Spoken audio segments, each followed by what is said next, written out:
dream I know, deep up my feelings for you.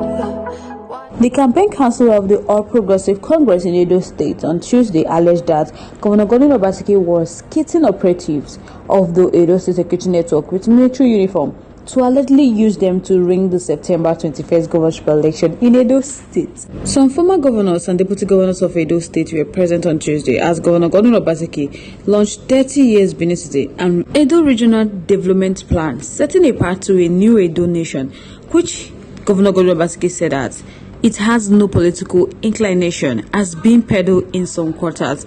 Alright, my wonderful people, before we proceed, welcome back to my wonderful channel, Reality Latest Gist. As we're giving a back-to-back update and information as they hot. Since today is the first time of watching, kindly subscribe, like, comment, share, but don't forget to turn the notification bell to get notified whenever we drop our video. To all amazing subscribers, thank you so much for joining us. To all our viewers out there, thank you so much for joining. So guys, let's proceed. The campaign council of the All Progressive Congress in Edo State on Tuesday alleged that Governor Obaseki was kitting operatives of Edo State Security Network with military uniforms to allegedly use them to ring the September 21st governorship election in Edo State. But in a swift reaction, the governor's media aide, Obaseki, rubbished the claim, describing it as infantile and a cocktail of complete falsehood. In a statement, the director of the APC Media Council released on Tuesday, he said that they have been inducted with calls from well-meaning Edo electorate of Governor Obaseki game plan to use threats, intimidation, and harassment to disenfranchise Edo electorate from exercising their rights at the election. So they said they have decried before the state government activities of armed procurement that the Edo state government has been recruiting even more hands into their illegal Edo security network with the sole motive of empowering them for the underhand assignment of ringing the election by intimidation. That they are aware that the state government has now started producing police and military uniform, which the members of Edo security network will be made to wear on the day of the election. That to disguise as a real police officer and military personnel to assist them in carrying out their pernicious assignment. There are some citizens with moral rectitude who were invited for a briefing at the government house on Monday, raised concern about this exploit, and they turned down the job offer. The state government is still arranging to procure more guns and other ammunition for them for the D-Day of the election.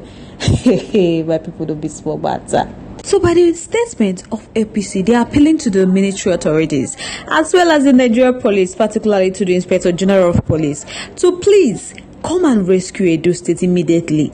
They urge these authorities to commission their men to carry out investigations concerning this serious allegation in order to act appropriately and forestall the breakdown of law and order in Edo State. But reacting to their statements, Obaseki's special advisor on media project, Obaseki, said that though in fact a statement by the media consultant to Edo All Progressive Congress Governorship Campaign Council, in which he made spuriously allegation about plan to ring the September 25th governorship election, should be disregarded as a cocktail of complete falsehood. That the rambling is just another failed attempt to mislead the public and distract people from their devious plan to ring the election, having realized that they have lost favor with the people and they cannot win in free and fair contest. Obaseki said that he knows fully well that APC have been boasting of federal might since they started the campaign. They have been harassing and intimidating innocent citizens of the state and members of the opposition. So it is rather laughable and interesting that the very thing the APC is already doing is what they are claiming that other persons are doing. That does anyone need answer to why the APC in Edo State has been relentless in their campaign of claiming against the state security and vigilante network in the run-up to the governorship election, and why they want to, by all means, discredit and disable the intelligence gathering scheme, which security agency in the Edo State have confirmed their role in combating crime and criminality, especially in the grassroots. That they are determined over their impending loss after presenting an unlettered and incompetent candidate for the office of a governor and they have now resorted to a crooked tactics to subvert the will of Edo people. Now they are calling on authorities to place their eyes on Afebwaye and the APC because what they are accusing others of is exactly what they are doing. It's exactly what they are planning to do to themselves. That this status of accusing others if their own devious plot is a strategy that the APC is well known for, and the people of Edo State are too wise to be fooled by vain. Well, so right now PDP are calling on the police, the military and other security agencies to please have all hands on deck to ensure a level playing field, to guarantee a free, fair and credible election in Edo State. So guys, I would like to know your thoughts, your contributions, your opinions in our comment section. We would love to hear from you. Once again, thank you so much for staying tuned. Moving on to the next one. Some former governors and deputy governors of Edo State were present on Tuesday as Governor Godwin Obaseki launched the 30 years Benin City and Edo Regional Development Plan, setting a path to a new Edo nation, which he said has no political inclination, as being peddled in some quarters. The former governors present were Chief Lucky Unedo and his successor, Professor Osaheme Osubo, while the former deputy governors were Rev. Peter Obade and Chief Mike Ogedome. Obaseki, who appreciated the former governors and former deputy governors present at the official launch, said the document is a living one that would help reenact the culture of planning. He said these plans have been carefully put together and they have consulted widely across the states to ensure participation of their citizens. That their people have been involved in this process and they will continue to be involved because it's a living document, not static. That they are subject to review every 5 years and there will be 6 reviews at the lifespan of this document. But today, they are glad that they have been able to make a significant departure from what they met. That they did their first fly over the state in 2017, and it became clear to them that beyond issuing title documents, they needed to plan for the state following what they saw.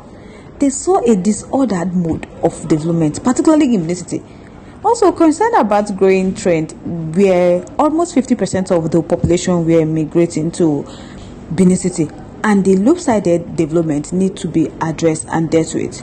The governor said the crisis the state and the nation is facing today is because the country has failed to understand that tomorrow will come and they have failed to plan for it. But as for them, they have always planned and taken their future and destiny in their hands as Edo people.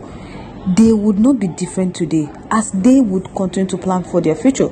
So he thanked all those that have worked over the last 2 years putting the plan together, and today he is launching it, and he believes that they are set for the future and they are set to restoring the new Edo nation. So by God's grace, when they leave office on November 12th, Obaseki said the administration that will take over from them will inherit what he has never had the privilege to inherit, a master plan that will guide them into the future. In a welcome address, the Commissioner for Physical Planning, Housing, Urban and Religion Development, Isoke Omo, said 700,000 homes were visited while 27 different groups were engaged before the document was made to ensure their input. She said that the Portuguese said Benin City was more beautiful than Lesbos in the 15th century. So they want Benin City to be back to that era. Why people don't be small matter. So guys, I would like to know your thoughts, your contributions, your opinions there. Let's keep the conversation live in our comment section. Once again, thank you so much for staying to us. On this note, we have come to the end of this segment. Till I come your way next. Bye for now.